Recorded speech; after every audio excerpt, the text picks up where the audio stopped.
అందమైన చర్మ సౌందర్యం మీ సొంతం. Second aqua radiance deep cleansing gel.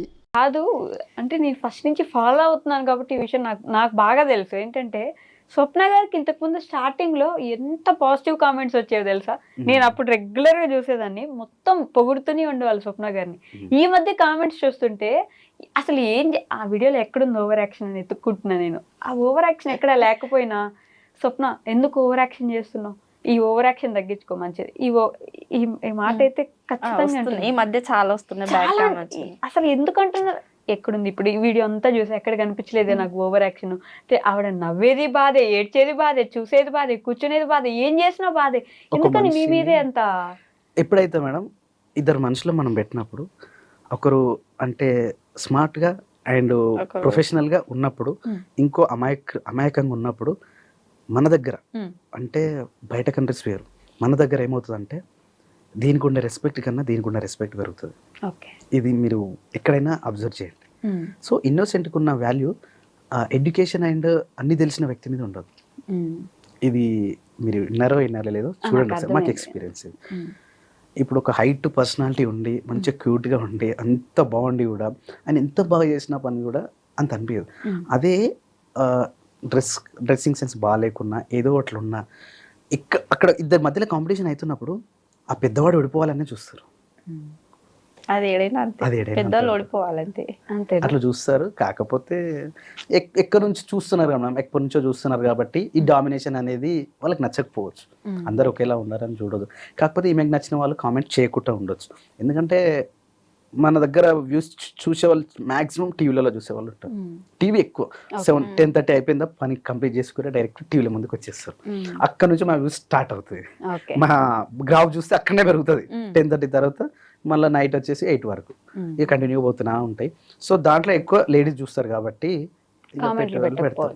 వాళ్ళు పెట్టకపోవచ్చు, ఫోన్లో చూసే వాళ్ళు పెట్టవచ్చు. అంత ఎఫెక్ట్ అనిపించదు మేడం మాకు. అంతేనా? మీరు చెప్పండి, నిజంగా చెప్పండి. అంటే స్వామి గారు అట్లా చెప్పొచ్చు కానీ మీకు ఎలా అనిపిస్తుంది? అంటే పాజిటివ్ కామెంట్స్, ఫుల్ కామెంట్స్ చూసినారు మీరు, నెగిటివ్ కామెంట్స్ లో అసలు ఏమీ చేయకపోయినా ఏదో ఒకటి అంటుంటే నాకు కూడా అట్లనే అనిపించింది. నేను ఇంత మంచిగా ఉన్నా కానీ నాకు ఎందుకు ఇంత నెగిటివ్ వస్తుందని. సో ఇక ఒక రోజు ఈయనతో అన్న, నేను రాను ఇంకా యూట్యూబ్ లకి, అందరూ నెగిటివ్ గా చేస్తుర్రు, నాకు వద్దు, వీరే చేసుకోరు అంటే ఇంక ఈయన కొంచెం చెప్పింది అనమాట. అవన్నీ మనము సోషల్ మీడియాలో ఉన్నప్పుడు పాజిటివ్ నెగిటివ్ రెండు రెండిటికి తట్టుకొని ఉండాలి. నువ్వేం తప్పు పని చేయనప్పుడు నువ్వు ఎందుకు అంత ఫీల్ అవుతున్నావు? నువ్వు అవును నిజంగానే నేను ఓవర్ చేసి మాట్లాడిన అనుకుంటే నువ్వు ఫీల్ గా, లేకపోతే లైట్ తీసుకో. సో ఇంకా నాకు అది అలవాటు అయిపోయింది. మనము ఎప్పుడు ఎట్లుంటామో అట్లనే ఉంటాం. కాకపోతే నాకు ఏంటంటే 5 years నుంచి కెమెరా పట్టుకొని మాట్లాడడం అలవాటు, ఇవన్నీ ఈయన నేర్పించింది. సో శీర్షకి ఇప్పుడిప్పుడే కాబట్టి ఆమెకి కొంచెం మాట్లాడలేదు. ఆమె మాట్లాడకుండా నేను ఎక్కువ మాట్లాడేసరికి శీర్షక అంటే ఎక్కువ నువ్వే మాట్లాడుతావు, నువ్వే చేస్తావు అనేసి అట్లా వస్తుంది. ఆమెకి అలవాటు అయిపోతే ఆమె చేస్తుంది. వాళ్ళ ఛానల్ కూడా పెట్టినారు కదా, కొంచెం ఆమెకి అలవాటు కావాలి అంతే. నాకే రేపటి రోజున ఉంటది కదా మేడం, స్వప్న స్వామి బ్లాగ్స్ అన్ని మీ పేరేనా, మా పేరు కూడా రావాలి కదా అని మాట రావద్దని చెప్పేసి వాళ్ళ పేరు కూడా మీరే వాళ్ళకి ఒక ఛానల్ పెట్టినారా? వాళ్ళంతటి వాళ్ళు పెట్టుకోలేదు. అసలు వాళ్ళకి తెలియనే లేదు. నేను ఛానల్ పెట్టిన విషయం వాళ్ళకి తెలియదు అసలు. నేనే పెట్టించి నేనే చూసుకున్నా. మా చెల్లి వాళ్ళకి పెట్టించి, వీళ్ళకి పెట్టించి. అవును, మీ చెల్లి ప్రెగ్నెంటా? మేడం అదే అందరూ రోజు ప్రెగ్నెంటా, ఎన్నో మంది చెప్పండి అని అడుగుతున్నారు కదా. నెక్స్ట్ స్కానింగ్ తీసుకెళ్తాం మేడం, మా వీడియోలో వస్తుంది. సీక్రెట్ చెప్పదలుచుకోవట్లేదా? అక్కడ చెప్తాం కదా మేడం. అంటే ఇప్పుడు చాలా ఇయర్స్ తర్వాత వచ్చింది కాబట్టి మేము ఎక్కువ బయటికి చెప్పలేదండి. ఈ దిష్టి కూడా అదే నిజంగానే ఉంటుంది కదా. ఉంటుంది మేడం, 100% ఉంటుంది. మాకు ఎక్స్పీరియన్స్ స్టార్టింగ్ లో 4 months ఉన్నప్పుడు ప్రెగ్నెంట్ అని తెలియగానే అందరికి చెప్పుకున్నాం ఇట్లా ప్రెగ్నెంట్. కానీ అది ఎన్ని రోజులు కూడా నాకు లేకు. అది సెకండ్ టైం అయితే మేము ఎవరికి చెప్పాలి. 5 months వరకు కూడా నా స్టమక్ కనిపించే వరకు కూడా తెలియదు నేను ప్రెగ్నెంట్ అని. అట్లా మెయింటైన్ చేసుకున్నాం. అలా మెయింటైన్ చేయడమే బెటర్ ఈ రోజుల్లో. అది మాత్రం నిజం. నరదిష్టి అంటారు కదా, నమ్మాలి కొన్ని. 100% నమ్మాలి మేడం. మూఢనమ్మకాలు అవి అంటారు. మూఢనమ్మకాలను నమ్మొద్దు, కానీ ఏవైతే జీవితంలో మనం చూస్తామో వాటిని ఎట్టి పరిస్థితుల్లో నమ్మాల్సిందే. మీరిద్దరు ఏడ్చే సిచ్యువేషన్ వచ్చిన ప్రతిసారి నవ్వుతో కవర్ చేస్తూ ఉంటారండి వీడియోస్ లో.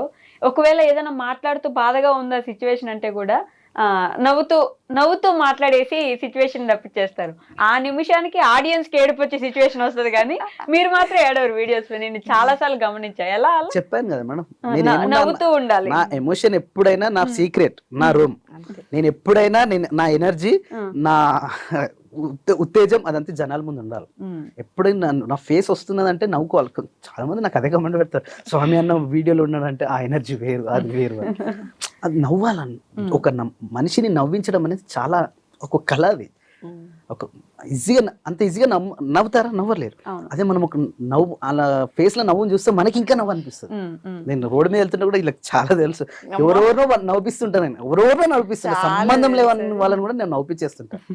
అసలు వాళ్ళు ఎవరో కూడా తెలియదు, వాళ్ళకి హైఫై దగ్గర పోతే మాట్లాడిస్తా. పోయి వాళ్ళు ఎవరు బాగాలంటే నాకు కూడా తెలియదు. నాకు కూడా తెలియదు.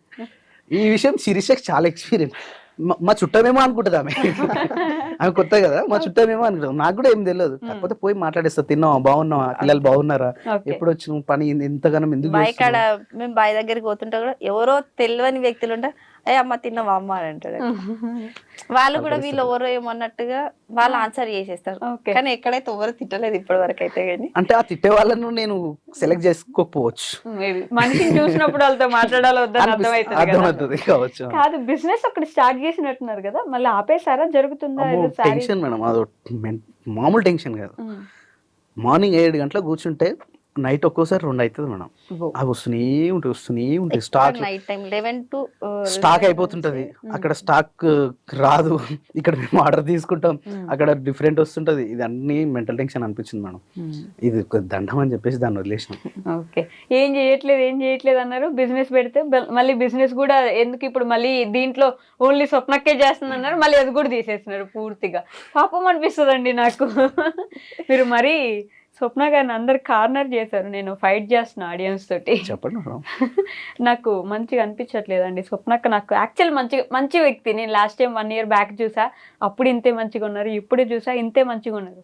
వీడియోస్లో ఎట్లున్నారో ఏంటో నాకు తెలియదు. ఎందుకంటే మనం ఒక వ్యక్తి మీద ఎప్పుడైనా నెగిటివ్గా మాట్లాడాలి, ఒక రాయి ఇసిరేయాలనుకుంటే చాలా ఈజీ పని. ఒకసారి పాజిటివ్గా చూడడానికి ట్రై చేయండి.